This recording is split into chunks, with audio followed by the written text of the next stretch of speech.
You're unmuted. Hi. Hi. Hey, how How are are you? you? I'm Eh, great, thanks. How are you? I'm good. But I'm good. You don't want to hear the assorted like, well, I went to the dentist today and blah blah blah. No, it would be a drag, especially for all the stuff that happens. So, okay. By the way, I'm broadcasting live on YouTube in advance because it's always fun to kind of have a little bit of banter before we actually officially get into things. Sandy, how are you doing? I'm good. Busy, but good. Yeah. Planning a whole week workshop next week, so getting crazy here. What kind of workshop are you doing next week?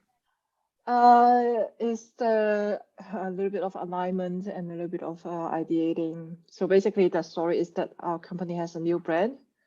As a design system, we're trying to take the lead to align the brand to all the products together. So have to figure out how we can do that, because right now the product and the new brands are very, very different. All different typography, all different colors, all the style tones, and everything is different basically. So I have to figure out what are the steps it needs to take in order for us to have some tangible stuff in 5 days, but meaning we only have like 3 hours every day. You know what? I can get you in touch with a couple people that actually went through this exact same thing over at my former employer. If nothing else, it could be like an informational. There's two. One's at Home Depot now, the other one's still at Savers. So if they respond, then fantastic, you'll have a data point. But if not, then good luck. Yeah, please. We'd like to hear them. Yeah, I'll do it after the show. So I'll make sure that I make that my top to do before I do anything else. But my top to do right now is to start the show. Hello, everyone. Yes. Welcome to Remotely Interesting. This is, now I believe this is, if I get it right, this is, hang on, I get my fist here. So it's like, wait, no, I can't even do that because the microphone. Okay, 1, bump, and then 5. So we're on 25 now of the show that we've been doing. We've done a lot of different, had a lot of different guests on, a lot of different topics, but this one in particular is very interesting. We're going to be speaking today with Ishaan, and I want to make sure I say your name right. Is it Ishaan or Ishaan? Ishaan, yeah. Ishaan. Okay. Ishaan Shah. Yeah. Okay. From Stolen Dreams International. He's out of United Kingdom. Basically, we're speaking to him because a friend of ours, Jerome Formau, was doing Teenagers for Change, which is a different event that he was putting on. And we were looking for guests to come on the show, and he highly recommended you in terms of someone that would be really interesting to talk to. So a brief synopsis of Ishaan, if you've never heard of him before. He set up an organization called Stolen Dreams back in 2016. He's basically raising awareness about slavery and human trafficking to the youth, and doing a lot of events and activities related to that. So, and it also takes on other world issues like gender inequality, children's education, climate change. You're a very busy person, Ishaan. I would say you have a lot going on for yourself. So let me know what I actually I covered really well, and if there's anything I missed, go ahead and kind of add that to the entire conversation. Thank you so much for having me for this episode, I guess. Thank you so much. It's really a pleasure to be on here. Yeah, so my name's Ishaan. I'm 17 years old, and I'm a student from the UK. And 4 years ago, I set up Stolen Dreams, which is an anti-slavery organization, and it acts as a bridge between young people and the issue of modern slavery and human trafficking today. Wait a second. You're 17. 4 years ago is 13.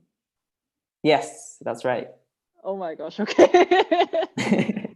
Ishaan just said, "I'm going to start something up. It doesn't matter how old I am. I'm going to get it going." And so, where's that taken you since the time that you started to now? What I've seen a couple of events you've been involved with. There's been some articles written about what you've done. Tell us a little bit about some highlights about where you started and now where you currently are today. Yeah, so 4 years ago, I watched a documentary about child trafficking and exploitation, and that was when I found out that slavery still existed today. So in school, I learned about the Atlantic slave trade and the heroic abolition by William Wilberforce back in sort of the 1800s here in the UK, but I didn't realize that slavery still existed today. And so I went into school the following week and I asked all 156 kids in my year group, do you know that slavery still exists? But not one of them knew. And I was shocked because slavery is happening closer than we think. In the UK, a report came out recently confirming that there are over 100,000 victims of slavery right in the country we live in.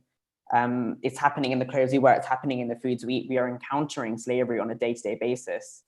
And this is something that young people weren't aware of 4 years ago. And I went onto Google and I did some research, and all the information on Google was very harrowing. It was very difficult, and it was hard for me to digest. And at the time, I was only 13. And so that's when Stolen Dreams was born. It's a platform for young people to learn about the issue, for them to easily digest what slavery is today. But also it's a platform for them to sort of take actions against human trafficking and slavery, tangible, simple solutions that they can take on a day-to-day basis to be a part of the fight against it. And I think sort of one of the highlights for me is going into schools and talking to young people about slavery. I talk to kids from age 7 to 18 about the issue. And, when you're talking to a group of 7-year-olds about sort of slavery and supply chains, it really explains to them what a supply chain is in businesses, and how, the clothes that we wear and how t-shirts are made even. Because we as kids, we see the final product, we don't see sort of the process behind it. And so when you're talking to 7-year-olds about it, and they themselves are coming up with solutions, pitching me ideas for sort of a global police force that goes around and tells countries off if they're profiting from slavery, sort of at the tender age of 7 years old, coming up for solutions for one of the greatest human rights issues of our time, seeing that curiosity, that critical thinking from such a young age is just probably the highlight of what I do. What are some recent engagements you've done to kind of spread the word about what you're doing? Yeah, so just recently with the Teenagers for Change camp, I did a keynote speech about modern slavery and human trafficking to the group of teenagers there. I do a lot of posting through social media because I find that's the best way to engage young people in the issue. I go to schools to talk about it, and I also talk to a lot of sort of politicians to tackle slavery on a local issue here in the UK. And usually when you talk to politicians, is it just making them aware of the issues? Are the conversations kind of constructive? What's been your experience? Yeah, so surprisingly, I reached out to a few sort of MPs over the past few months. They didn't even know that slavery was still existing today until I reached out to them, which is absurd because these are people who are running our country who don't know that this is an issue that still exists today. So the first step is always raising awareness, making them aware of the issue. I reached out to over 70 MPs and 10 of them responded. I had conversations with all 10 of them, and they are now doing something to sort of implement a strategy, a robust strategy to help survivors of trafficking on a local level, which is great. Great. And Sandy, feel free to chime in. I don't want to dominate the conversation. So if it's something that you want to pipe in, I'll basically go, okay, you speak. My next question was going to be, okay, Ishaan, it's 1 year from now. You are now 18 years old. It's been 5 years since you started. Where's your organization at this point? What if you could give a vision of where you would ultimately love to be a year from now, what would that look like? Yeah, that's a great question. I think it would be sort of getting more young people actively involved in the issue. I think, keep on raising awareness, but turning that awareness into action, which is what we need more of. And yeah, probably also getting some sort of renewed government policy, because the Modern Slavery Act in 2015 was great at the time. The UK leading the way in the fight against slavery on a policy level. But right now it is in shambles. It's not very effective. It's not holding businesses to account. So yeah, turning that awareness into action, really. How do you kind of encourage young folks to kind of think about activism in a constructive and a positive way? Yeah, What's been your really kind of approach to it? I'm really wondering how you can actually talk with a 7-year-old about this kind of issue. Yeah, that's true. You have to put as much hope and compassion into the topic as possible. Even at my age, reading articles about human rights abuses every day, I need some time, to switch off from social media, switch off from the news, because it can get a bit overwhelming, especially for young people. So when I go into schools and I teach sort of 7-year-olds and 11-year-olds about the issue, I do a lot of work, sort of interactive workshops with them. So making posters about freedom, thinking in a sort of holistic way, getting them to getting them to focus on the fact that slavery does still exist today, but we can play a part to end it. Very cool. So I'm sorry, I may have missed my question. It's like, what's your approach to kind of encouraging others, the youth, to basically get involved with activism? Yeah, for sure. I think unfortunately with young people today, there is a fear of failure. There's a fear of making mistakes. There's a fear of thinking that our impact on the world would be too small, and that is something that I struggled with at the very beginning of my journey. And it's one of my greatest regrets, not embracing failure sooner. I was too busy thinking about, well, slavery is such a deep-rooted issue. How can I actually make an impact? And I think my message to young people nowadays is, if you're walking down the street and you see a restaurant, for example, or a cafe that's using plastic straws, and you want them to stop using plastic and start using paper straws or metal straws, go for it. Just go and, be the change you wish to see. Don't worry about how big or small the impact is. Don't worry if you make a mistake or if you fail. If you do fail, which I've done many times, look at it from a different approach. Ask people to help. Just go for it. And I think that's what young people struggle with nowadays, is they're too busy thinking about, well, what if this happens and what if that happens? And they just need to go for it and just need to do it.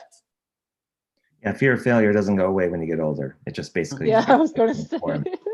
It goes in different thing. Like a fear of failure is like, am I going to get to the dentist all right today? Is my hair going to cooperate? Because obviously I'm looking like an imitation shark after the naps. So there's failure on different levels. But I did want to ask you, you were talking, you said you made some MPs recently and kind of had some conversations with them. I'm going to do another future forward kind of question for you. So I already asked you about 1 year from now, but now we're in the future where you're actually an MP. You're actually like an elected official.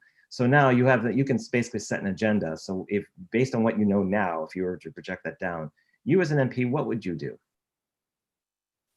That's a great question. I think in the fight against slavery, government policy plays a huge part in ending it. And so businesses need to be held to account. And I think sort of businesses are maybe afraid of government, governments may be afraid of business. And so there's not much accountability. And so government policy needs to be implemented so that, businesses are putting people before profits, and sort of the whole concept of business competition is redefined. But also I think, in terms of thinking into the future, my work started with the 2030 UN Sustainable Development Goals, and goal 8.7 is actually to end modern slavery and human trafficking by 2030. And I recently read an article that said, actually, if we are going to meet that target by 2030, 10,000 slaves need to be freed every single day from now, which is a shocking figure. So essentially, you would set in motion some policies to basically not only make people more aware of what's going on, but also hold, like you had said before, businesses to account and other bodies of business and administration to basically acknowledge the fact that there are some dynamics with kind of servitude and other things that are just wrong, that should be addressed. Definitely, yes. So when you talk to others and you're trying to kind of encourage them to be more active in this space, what are some of the top reasons that people give you not to get involved? I mean, how do you approach that conversation? Yeah, because slavery is everywhere. So for example, when you wake up and you have the Amazon Alexa by your bed with the alarm going off, Amazon uses slavery. When you go downstairs to eat breakfast and you're pouring your Kellogg's cereal, Kellogg's uses slavery. When you change into your Adidas tracksuit, Adidas uses slavery. I think, we're encountering slavery on a day-to-day basis. And I think a lot of people, when I talk to them about sort of ethical consumption and switching to sort of brands that don't use slavery in their supply chains, they're often quite reluctant because those choices are too expensive. And so I changed my narrative and I said, well, I don't want to impose on others. I don't want to tell them, buy ethical clothing. I don't want to make them feel bad for sort of profiting off slavery, because ethical clothing nowadays is very expensive. Even I can't afford much ethical clothing. Rather, I tell them that, when you buy something new, always ask yourself, do you really need to buy this? When you do buy something new, make sure you get the most use out of it. If you grow too big for what you're wearing, pass it down to friends, family, cousins, younger siblings. That really counters the fast fashion industry. But that's the most holdback around this issue, that the fashion sort of industry is where young people, especially with all these new trends coming up, which celebrities are setting, they always want the latest products. They always want new clothes, because we see the final product. We don't see these processes and supply chains that are involved. We don't understand that actually people are making these clothes that we wear on a day-to-day basis. It's not machines. Have you seen some of the documentaries on the fashion? The one that's called, I think it's on Netflix, it's called The True Cost. I haven't seen that, no. They go into pretty extensive detail on like this culture that's been built up around fashion, where it's throwaway fashion, like literally fashions are like in H&M and other or like kind of brands. They'll cycle through tons of different styles, and they'll constantly be refreshing everything at the expense of so much on the back end in the system and the supply chain, where it's either exploitation of labor or resources, and it literally spells it out in like really not in numbers, at least the numbers that they were able to get a hold of. So when you're talking about the fashion industry, that's the one thing that definitely came to mind. How do you know which sure. company actually have slavery though? Where do you find those resources? I mean, the So the company Walk Free itself will Foundation. never. The Walk Free Foundation, they produce a lot of reports on what companies are doing to tackle slavery in the supply chains, and the ones that sort of aren't admitting that they have slavery, or the ones that aren't doing very much, are the ones that are most likely to be profiting off slavery. But we know that 1 in 5 garments, cotton garments, are sourced from the Uyghur Muslim population that are being forced to work in factories in China at the moment. So yeah, really these organizations, these grassroots organizations such as the Walk Free Foundation, Anti-Slavery International, they give us sort of the data on what brands are using slavery and which brands are, actually doing the most in terms of tackling slavery in supply chains. Who's doing really interesting and compelling work in this space? In terms of fashion brands, or no, just in general with some of the topics that you're taking on with slavery, human trafficking, and such. Do you have particular individuals that you're aware of where you go, that person's really like moving the conversation forward? Besides yourself, if there's other people that you know. For sure, yeah. There's Grace Forrest. She's the founder of the Walk Free Foundation. She's doing incredible work regarding sort of getting Australia to implement a new revised anti-slavery policy. She's doing phenomenal work in terms of countering the fast fashion industry as well. Organizations like the Walk Free Foundation, Fashion Revolution, Unseen UK. There are so many sort of big and small organizations and people who are doing incredible work because the fight against slavery is one that we have to do together. So yeah, there's a very long list I have actually, which I'm going to put on my website soon, of organizations and people who are doing amazing work in the field. Well, we got another 43 minutes, Ishaan. So if you want to name a couple names, you're more than welcome to. Yeah, so in America, there's Red Light Rebellion, which is sort of a small organization that focuses on one school in Arizona, I believe. And they actually focus on sex trafficking and exploitation online. And they go into this school regularly. Every time new students come in, and they spend the whole year doing sort of little bits about what sexual exploitation looks like. And actually, they have saved people from falling into the trap of being trafficked for sex online, which is incredible. Organizations like Unseen UK, they established the Modern Slavery Helpline, which is the first of its kind here in the UK. They identified that actually 45% of victims of slavery in the UK are children.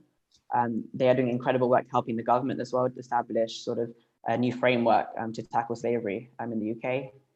But yeah, there are lots of organizations and people which are doing amazing things.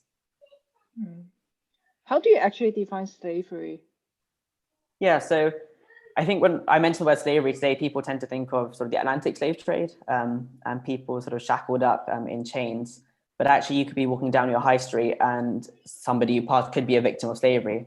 But slavery today is defined as forcing somebody through mental or physical abuse into some sort of work. So that work could include forced labor, sexual exploitation, organ trafficking, human trafficking, and state-imposed forced labor. Mm-hmm. And you're also paying them under minimum wage as well and treating them or making them live in poor conditions. Do you think raising awareness is enough to install or start influencing the change you're thinking about? I think it's a stepping stone. I think you can't just raise awareness and leave it at that. There has to be some sort of action followed up. So if there were particular actions that individuals could do that are low-hanging fruit in your mind, I mean, if you want to take on any particular topic, what are some suggestions you might have?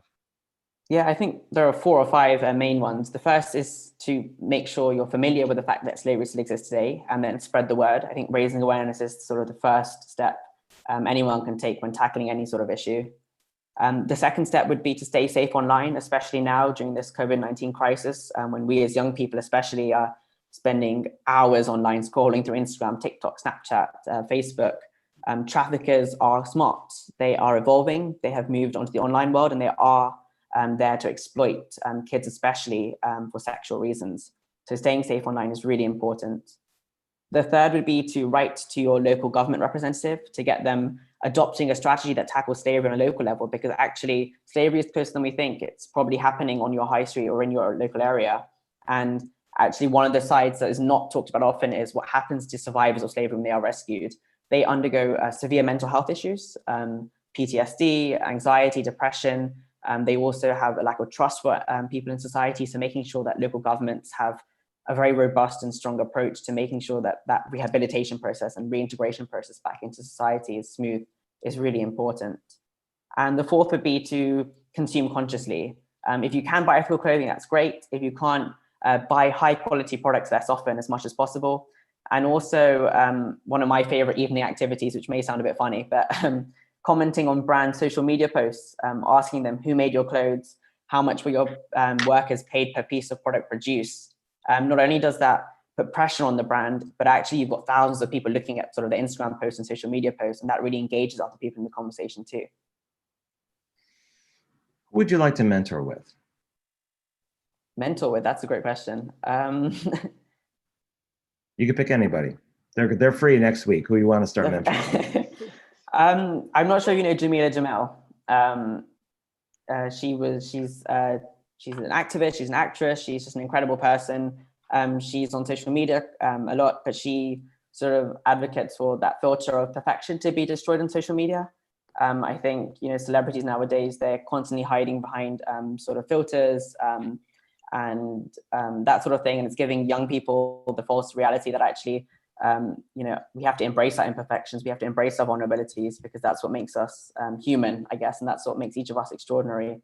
She's just a phenomenal person. One of my biggest role models. Have you ever written to her and on online or an email saying, hey, I'd love to work with you, and you think there's something that we could do together? Not yet, no, but I'm sure I will one day. Well, if you ever get the gumption up to, I can be your middleman. So if you wanted me to say, hey, we just interviewed Ishaan Shah on our show, he'd like to talk with you about working together. Thank you so much. Well, only when you're ready. I'm not going to force the issue. I just tend to be very execution driven. So it's like, let's get them together and see what happens. But I know you want to wait for the right time, like the right context and all of that. So I understand that. So I just jumped in. Sure. Yeah. Thank you. That's okay. I'm just wondering, since I've been peppering you with questions for now a good 20 minutes, do you have any questions for me and Sandy, like certain things that you may be wondering about related to the kinds of things that you're involved with, that you care about? I mean, from what I do, I tend to, so just give context, I've been in radio and DJing and doing this kind of interviewing for quite a long time. So I'm used to kind of asking questions. In fact, I got 5 more I want to ask you. Why don't I let you have a little bit of a breather, so that if you want to have a conversation with us outside of me just basically going, what are you doing? What are you all about? What is this thing that you're, you know? So do you have any questions for me and Sandy? No, I was just going to ask if you knew that sort of slavery and human trafficking still exists today. Before, I do. Sort of you. Yeah, and it comes in different forms. So it's funny, because from my point of view, I think that what you're talking about is cultural, in that it's some of it is ingrained in how people have historically lived, and for others it's something of a nuance of an industry or a system that's currently in place. So if you're talking about like what's that, like I don't know the word for it, but basically when it's kind of like forced mutilation of like how both men and women in different countries of like against their will about certain things that relate to religion, or either I wish I had the words for it, but it's something where basically people are forced against their will to do something they're not supposed to do, or they don't want to do. And it's so indoctrinated in the culture, because that's how it's always been done, that I would figure that those challenges are they're going to be a bit of a struggle to kind of even have the conversation and change the minds of people that are there, because it's just something that they're born with, in the sense that they've been indoctrinated into it. It's been culturally relevant for them. Like religion is really strong when it's learned early, and it's a really hard sell when you kind of say, like, you know, the thing you've been doing probably isn't a good idea, but you have to give them an alternative as to what exactly they're going to do. So that's one thing that comes to mind when we were talking for the first part of the show about different topics that you're kind of advocating for. For sure, yeah. And I think in terms of sort of forced marriage and those sort of things, especially in sort of the South Asian culture, arranged marriages and that sort of thing is very common in places like India and Bangladesh and Nepal. You know, forced marriage is a form of slavery today. And even sort of when survivors are rescued of sex trafficking in India, who are often trafficked from Nepal, when they return back to those villages, they are often not allowed back in. They're not allowed, you know, the families won't talk to them because that sort of thing, having sex before marriage, is something that is forbidden really in their tradition and culture. And the tragedy is that the more exposure that some of these issues get, the more they go underground. The more that's like, well, we can't use that vehicle anymore to basically communicate, or we can't go that route. It's been discovered, written about, exposed. You know, there's certain people that now are toxic because they either talk to authorities or they've just been outed so that they no longer be trusted. They set up a whole different network. It's like drug cartels basically digging tunnels from Mexico over to the southern states. They're finding new and different ones almost all the time. Whenever there's one that's discovered, the need's there, they're going to do it. That's why I see, to your point about the technical advantages that people have now, the different tools they can use. When something gets caught or when something gets kind of exposed, then the people that are kind of running the show there's still a need for them or someone else to have this. So they're gonna, where there's a will, there's a way, and it's like kind of like a cat and mouse kind of thing, or like you find one particular thing, but then there's like 3 or 4 more you have to discover. Yeah, definitely. I think that's one of sort of the disadvantages of social media. I always think, you know, we can harness social media for social good, but then again, what we're seeing with this COVID-19 crisis, as well as that traffickers are evolving, they're adapting to sort of switch from exploiting people in person physically to sort of going through the emotional route via online. And sometimes it's really bad because authorities will be aware of something that's going on, and rather than kind of hitting it straight ahead, they want to build a case. So they let it go for 3, 4, 5 months, sometimes a year, so that when they basically present their evidence as part of like an indictment or something else, there's so much damage that's been done, but they feel it's necessary to actually have a narrative and a reference and a point of view, because I guess the danger is that if you don't have enough when you come to the table, A, they now know you know. B, they have more outs than you can think of because they're going to be well funded in terms of like their legal representation. So they're going to find different ways of getting out of that. And C is that if you try to go attack them for, say, like human trafficking, I remember reading something where there was one outfit out of Southeast Asia that was using shell companies and different organizations, and they were touted as nonprofits, advocating for human rights and everything else, but they were using it as a front for like funding and laundering money for sex trafficking. And when they were found out, when the story was written, all of it went out overnight, 24 hours, everything was done. And the assumption was that those people were setting up brand new shops and brand new organizations to kind of do the same thing, but with different like making it harder for people to find them. Wow, I didn't know that. Yeah. So they're almost like, go ahead. Almost like using the opposite of it to hide themselves of what they are doing there. Yeah. So, Ishaan, when you usually write about the content, I know you have said you have stuff coming up. How do you usually promote it? Is it usually on your blog? Is it on the website? How do you tend to communicate through social media about some of the things that you're involved with or that you want people to know about? Yeah, I just mostly use Instagram. To be honest, I think young people during this COVID-19 crisis are looking for sort of that sharp, short, engaging content rather than sort of those long articles, especially younger people. So I do a mix and match because I sort of aim my work at young people aged sort of 7 to 18 and above 18.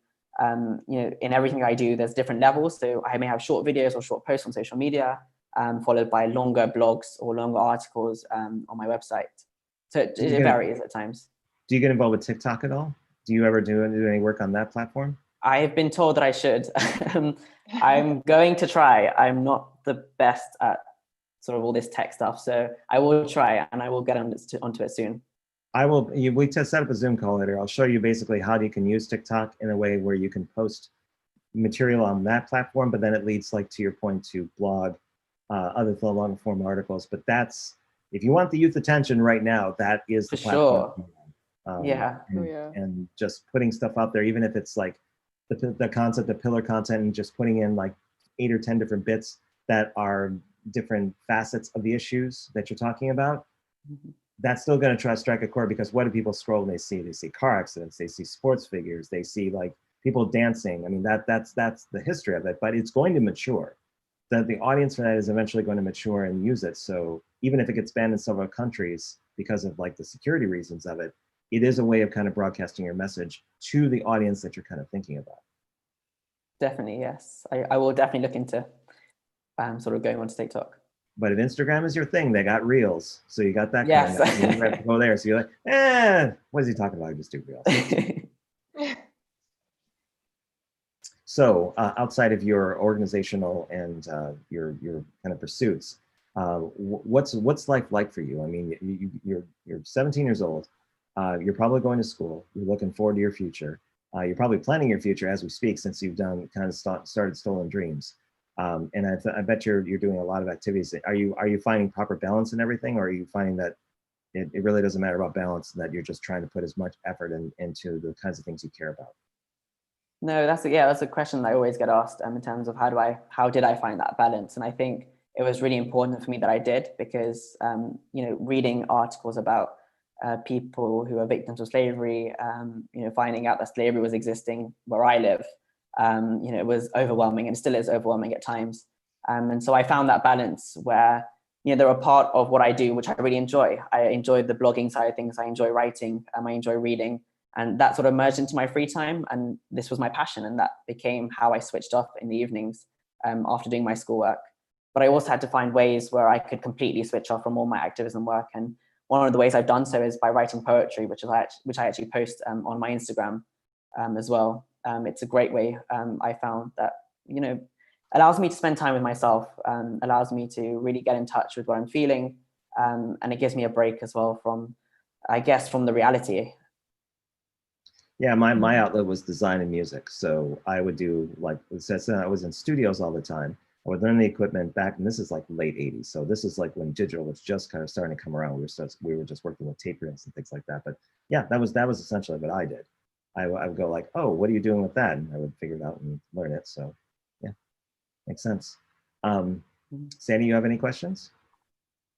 I had one, but I forgot. When he was talking, I had one. I do. Oh, sorry. I'll follow up with something that you said, Ishaan, before about your kind of ways that people can get active and can basically get involved with activism and start like the different. I think you mentioned 4 different ones. Do you have any sort of process where someone goes, this is great, but I would really like to have a more involved or nuanced kind of approach, so I'm learning hands-on how to do this? Would you point to anything online that people can read that where they can go, okay, follow these steps, and it would kind of get you into the actions or the motions of doing things? Do you have something on your blog that kind of describes this? What would you recommend? Yeah, I think those are the 4 key ones, because especially for us as young people, it's hard to get, even I found struggle to get hands-on experience in terms of tackling slavery on the ground. I think it's something that is left to advanced organizations and the police force, I guess. And so these were the best 4 examples that I could find, and these are the 4 that I'm practicing on a day-to-day basis too.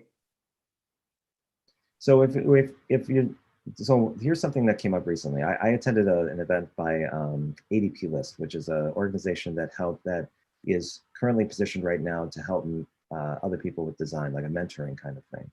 And they put out an event yesterday with Chris Do, where Chris is talking about the creative industry and how to basically get into design and so on. But there was a list of about 60 or 70 people that put their names and references in an Excel spreadsheet, including mine, for networking. And a lot of them were students. A lot of them were like first years or coming out of college. So they're looking for their first jobs in the industry. And I love networking with everybody, because especially for people in that age range that are just starting out, that want that reference point, if there's anything I can usually do to help them in regards to getting perspective or connecting them with different people, I mean, that's kind of what drives me. It's like I tend to be a servant leader in that regard. So with that example in mind, if I have people that are in this field of activism, that are actively working to fight human trafficking and to abolish slavery and so on in the context you're talking about, what can I, as a person in my position, when someone's kind of working this in their youth, what are some things that I can do to basically help them along, or basically like put them in a different place where they can have more access to different opportunities? That's a great question. I think you know, I think even the smallest sort of projects can help in this fight against slavery. I feel that you know, with this Teenagers for Change camp, we had Lee from IBM come in, and actually AI is playing a huge part in tackling human trafficking. I'm not a tech person at all. I'm really rubbish at it all. But it's something. Don't be a tech person. You don't want to end up like with a microphone in my face. So, but it's a really interesting area in terms of how we can tackle human trafficking and sex trafficking in particular in the future. Because human trafficking is such a broad issue, and because there are so many different issues that sort of contribute to the rates of exploitation, including climate change, gender equality, access to education, which is why I tackle those other topics as well. You know, I think we as young people, we are curious. So, you know, if you are curious about a topic that could link to slavery, perhaps, then just read about it, go to lectures, find people sort of on social media who are like-minded, and just, yeah, you know, any topic can lead to an impact in terms of positive impact around slavery and human trafficking today. Because one of the reasons I'm asking is because coming up, we got the Global Virtual Design Sprint in October. And there's going to be a process that, and I haven't yet announced this, and Sandy and Lee kind of know this, where there's usually a phase where we're asking for submissions for people to turn in sprint briefs around something where there's a decider or an owner of the issue. I've had a couple come in the past couple of days, but the idea is that if you send in a sprint brief, you kind of go the vision, the outcome, who needs to be involved, subject matter experts, and so on. This kind of challenge can be adopted by teams within this event, so that they would just need to basically talk to the subject matter experts, find the right people to talk to do user interviews, but they would go through a 4 to 5 day process and essentially work through the challenge and come up with something that they would showcase in week 5 of the event. So something where it's like they're going to present what they found, what they kind of constructed. Sandy's pretty familiar with it. She's a two-time most valuable practitioner of that event, so she can speak to it a little bit more. But I'm wondering, for what you're doing with Stolen Dreams, does that kind of arrangement where you create a challenge brief or something where it's a 2-pager explaining what the challenge is in relation to one of the topics you're taking on, like human trafficking or slavery, would that be appealing to you in the sense that if you had that in hand and you submitted it for consideration for the event, if you had multiple teams working on this issue from different perspectives, would that be constructive for you? Would that be something of value? Definitely, that would be amazing. That'd be really great. I think that's one of sort of the highlights of what I do is, you know, even when talking to 7-year-olds and they come up with ideas, some of their ideas are actually pretty good. And networking and, you know, talking to people, you know, of all different ages from all different backgrounds is really, really helpful.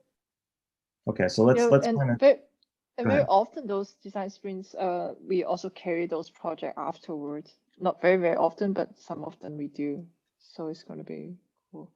Yeah, the second thought was also we could I just wondering with something not exactly like a hackathon, but generally a bigger event where all people from around the world can come together to find different solutions. I mean, the solutions is one thing, the other is just raising awareness of it, right? So yeah, I mean, I can easily see, Ishaan, not to put words in your mouth or to kind of project for you, but I can see if you partners with a few people, getting something together where it's some sort of event where it's basically like a clear focus on something like this, but the idea is that you're creating something like a hackathon model, something where at the end of it you have tangible like direction or deliverables or something that kind of informs people, gives people an ability to understand the issues better. I mean, you're doing a fantastic job, Ishaan, as is now. I took like half of last night to basically go through everything online that I could find about you. And there's a lot that you've been doing.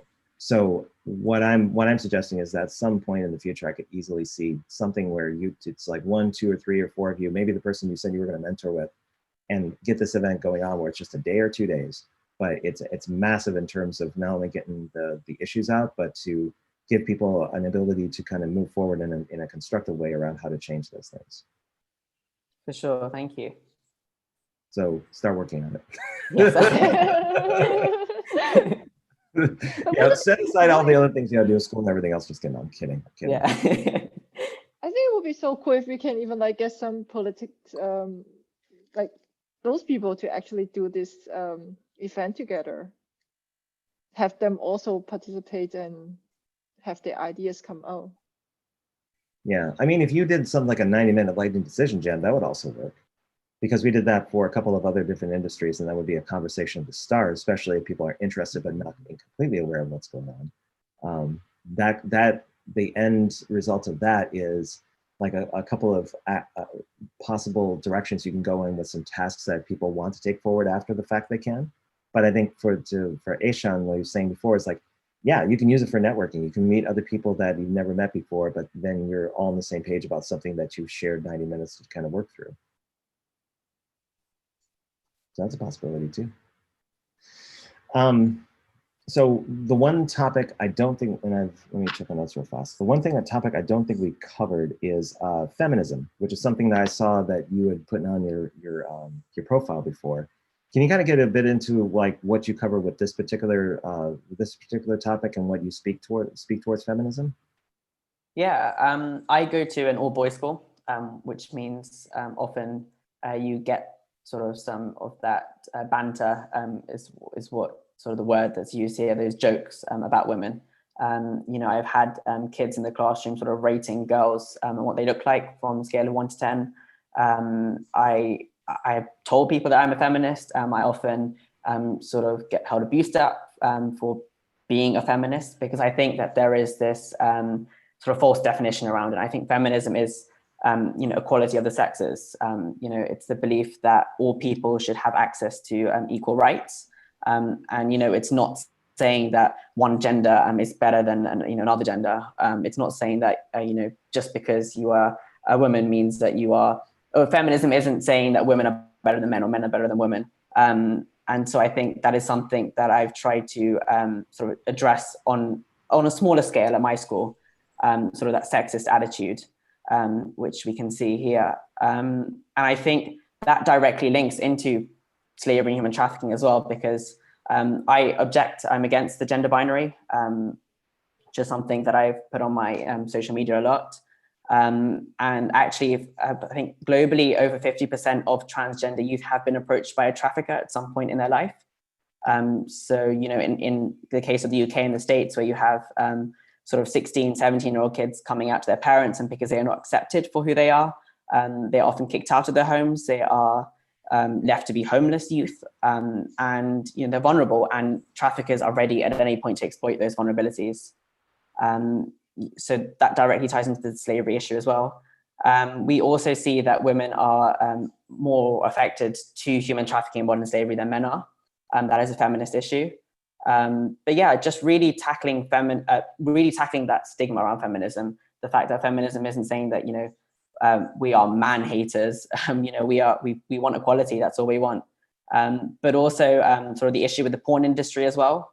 That's one of the things that I've recently started to read into, which is that young people should have those open, healthy, respectful, and honest conversations with their families and with their parents about sex. Sex incorporates a number of topics, including relationships, sexuality, consent, all of which can actually be taught from, you know, the age of 1 till the age of 18. You know, you can talk to toddlers about sex because you can actually tell them to ask permission before they sit on other people's lap. That's teaching them consent at a very young age.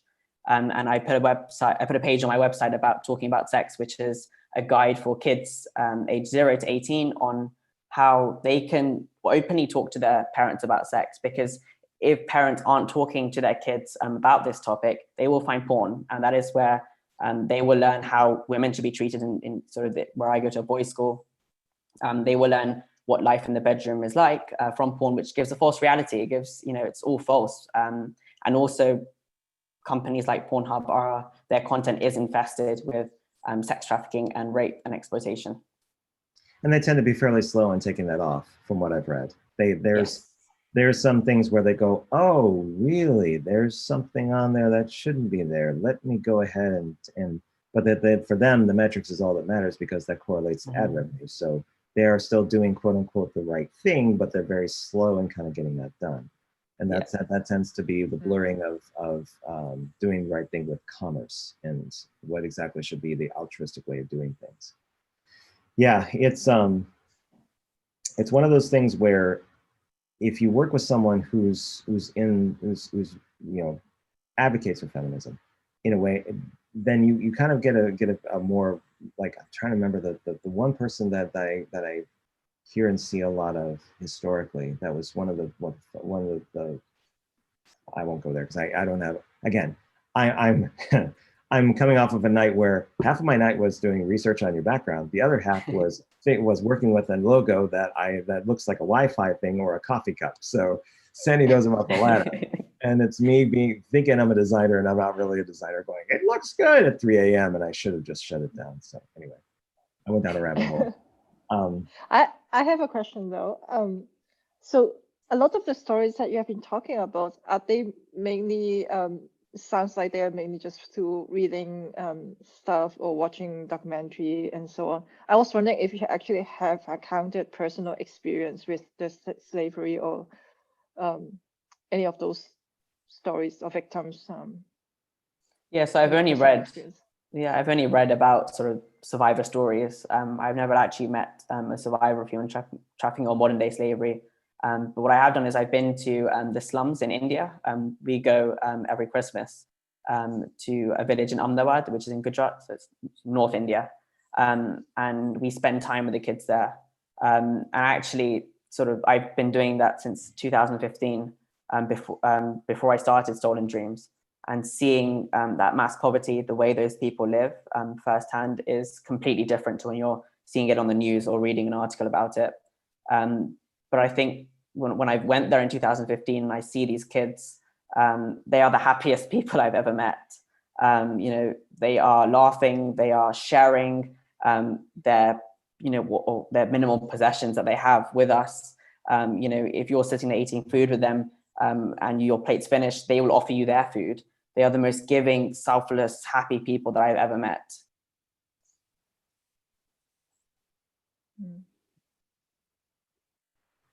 I'm not saying anything I'm waiting for the follow-up from Sandy, but there is a Go ahead. No, because it actually make me thought a little bit about because the way that you talked about the definition of slavery and how some of the people actually, one of the definition could be they just get really low paid. But then on the other hand, it is also very relative. If the whole, depends on the situation and the culture and the country and so on. But if everyone needs to get the fair pay as we define in those countries, actually some of these people may not even have a job at all, and they may actually starve to death in the end. So there's always that struggle there, or the balance. I don't know. It's just for sure. I have been circling around in my head. I think it's because we as consumers, we are constantly demanding more and more and more. And so companies are always looking for cheaper sources of labor. And that is where you see an issue of people being trafficked and people being exploited, but also people being forced into bonded labor, where traffickers are saying, well, okay, fine, I'll give you a new job. You have to pay me X amount and you have to repay it over a certain period of time. But because they are being paid so little, that debt is often passed down to the next generation, and you have families therefore trapped in that cycle of exploitation, and they don't know any better. And often when they come out of being trafficked, or when people go to rescue them, they're often reluctant to be rescued because those traffickers have used extensive psychological and emotional sort of manipulation to keep them in slavery. Alden wanted to say hi to Sandy real fast. Hi, both of you. Hello. Oh. Looks like he has a new haircut. Yeah, he got his haircut about a week and a half ago. He's liking the longer hair in the front, so he's short all over, but he's got a little bit of a halik in the front, which is fun. Good. So Ishaan, my other question I wanted to cover before our session ended was, how has the pandemic changed your approach to spreading your message? Yeah, that's a great question. I think sort of this pandemic has been a roller coaster of emotions for me. yeah, I've had a lot of sort of anxious moments about my future, about our generation's future, and there's been a lot of positive moments too. I had a few talks at schools lined up sort of at the end of this academic year, which were all cancelled, so I had to move online. That's opened up huge opportunities for me, which has been great, such as this Teenagers for Change camp that we had recently. At the beginning of the pandemic, I started a podcast for 7 weeks, which the aim of that was to basically keep young people company during this period, because we were all, our mental health is really important right now, more than ever, where we're spending a lot of time with ourselves. And so I just started a podcast, which I totally underestimated how much work it would be. So I only did 7 episodes because I just couldn't cope. But yeah, it's been a roller coaster of emotions. I've sort of explored my creative side. I've done a lot of poetry over this time, which is something that I never thought I would have done before. But yeah, so it's been a really great time. I just hope that, with the huge spotlight on business supply chains at the moment, with lockdowns sort of making countries go a bit greener, I hope that this does continue. Where are you finding the youth hanging out online? Where are they typically going these days? TikTok nowadays, I think everyone's moved to TikTok, and now Instagram sort of copy TikTok. So I think we'll see sort of a balance between those two. Yeah, exactly. Yeah, I see that too. Waiting for the numbers on Reels to kind of see how that plays out, because they did Lasso before and that didn't really stick.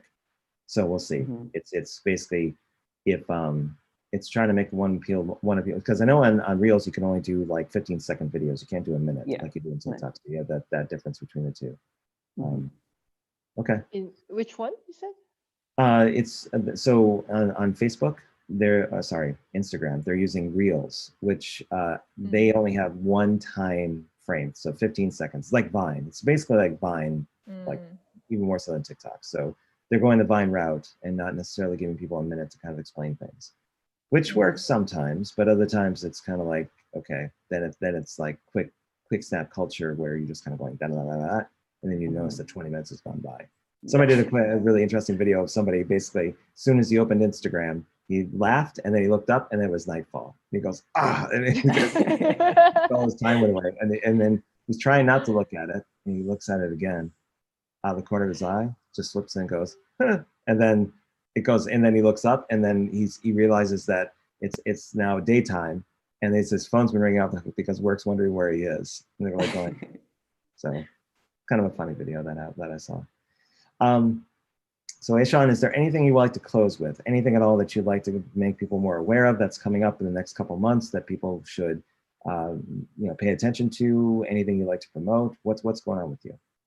I would just like to say, before you buy something new, always ask yourself, do I really need this product? Who made it? Were they paid fairly, and how well were they treated? Do you know of a resource that actually lists all of those things? I think Fashion Revolution is a great organization, and they have done a report of 250 companies and the work that they're actually doing to tackle slavery in their supply chains, and they've sort of ranked them as well based on that. But there are a few ethical brands that I know, which I put on my Instagram, like Know the Origin, Change, spelled CHNGE, and Tony's Chocolate as well, for those in the UK and Europe. Which is a great ethical chocolate. But okay, go for it. So basically, is the resource that you named the first one, is it just for fashion, or is it for other types of industries? It's just for fashion. Do you know of one for tech? Not off the top of my head, but I can send you a message if I do find one. I'm sure I have one somewhere, but yeah. That's where I think Apple is doing a lot of work to tackle slavery in their supply chains. Microsoft and Samsung aren't doing very much, but Apple is still profiting off of slavery, despite saying that they're doing something, which is the problem with all these brands. They all say that, oh, we're doing something to help tackle slavery, and they go off and do all these other community outreach projects, but they don't actually address the initial problem. With these PDFs, just download them and everything will be fine. Yeah. That will change everything about what we're doing. So we use some creative writing to change the situation. Sorry? What were you saying, Sandy?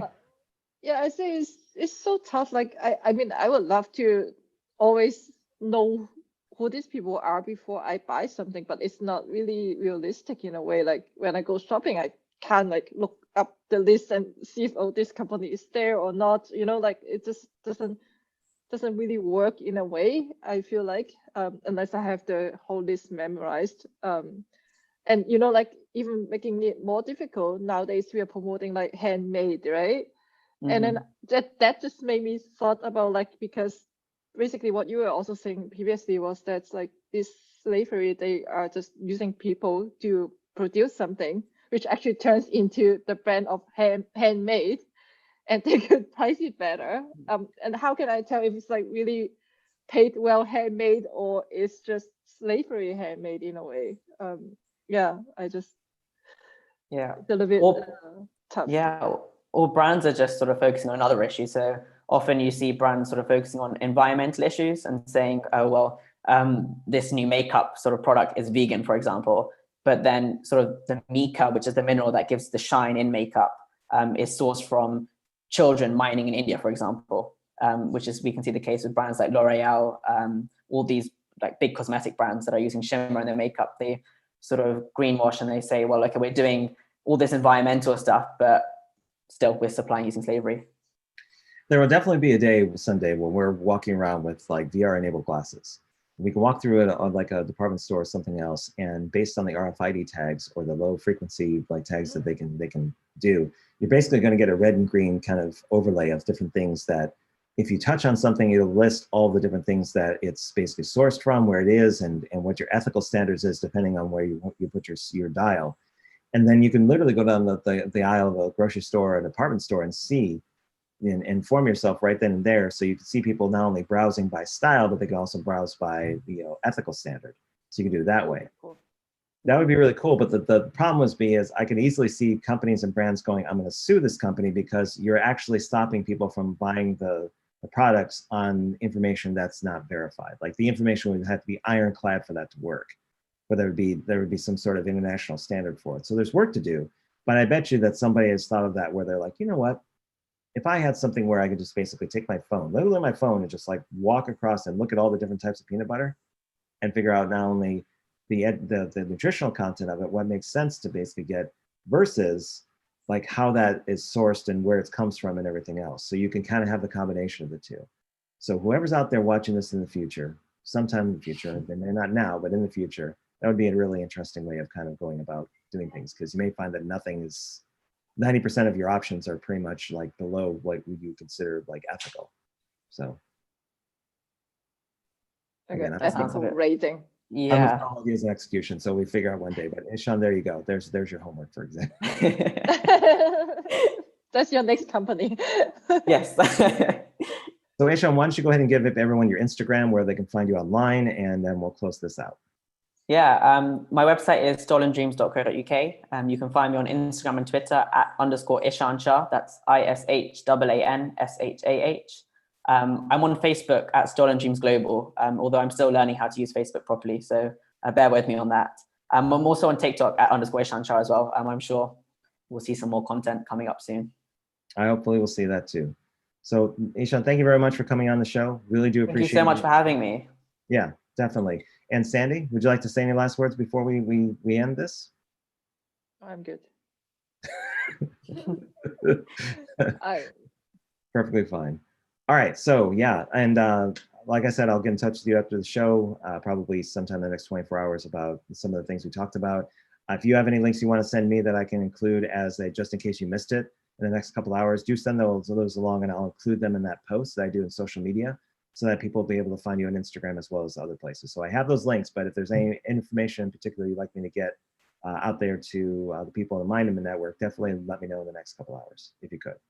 For sure. Thank you so much. Definitely get in touch for the next Global Virtual Design Sprint. That too, definitely. Okay. All right. It was great to meet you both. Thank you. For everyone on YouTube right now, and then we got Zoya, we got Danielle Hera, Zoya from Mao. Teenagers for Change was actually watching the entire show and cheering you on. We had a couple people on Zoom come by and they dropped off, but the recording's going to be there for everyone that was watching and that will watch in the future. Thank you very much for tuning into this. And again, you can contact Ishaan on Instagram as well as his website. Just look up Stolen Dreams also on Google, and that should bring you directly to your material, correct? If we just type in Stolen Dreams in Google. If you type in Stolen Dream Slavery, I think Stolen Dreams is actually a film that was made, which is a shame. But Stolen Dreams. Stolen Dream Slavery, yeah, it's probably best. Yeah. Be specific about this stuff. Okay, again, thank you very much for your time. It was a great show. Really appreciate you hearing what you're advocating for, and I wish you all the best in the future. Thank you so much. All right. See you later, Sandy. See you later, everybody. Talk to you later. Adios.